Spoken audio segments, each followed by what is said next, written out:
شہر حیدرآباد سے تعلق رکھنے والے ایک جوڑے پر گوا میں حملے کا واقعہ پیش آیا۔ تعطیلات کے موقع پر شہر سے تعلق رکھنے والے شوہر بیوی سیر تفریح کی غرض سے گوا کے لیے روانہ ہوئے۔ انہوں نے پاناجی بس اسٹیشن کے پاس سے ایک بائک کرائے پر حاصل کی تھی۔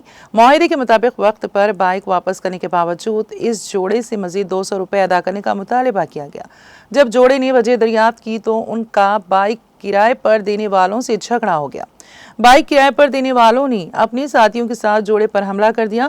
حملے میں شوہر اور بیوی زخمی ہو گئے۔ ان دونوں کو علاج کے لیے گوا میڈیکل کالج منتقل کیا گیا۔ مقامی پولیس نے مقدمہ درج کر کے تحقیقات شروع کر دی ہیں، جبکہ متاثرین کے ارکان خاندان نے سخت کارروائی کا مطالبہ کیا ہے۔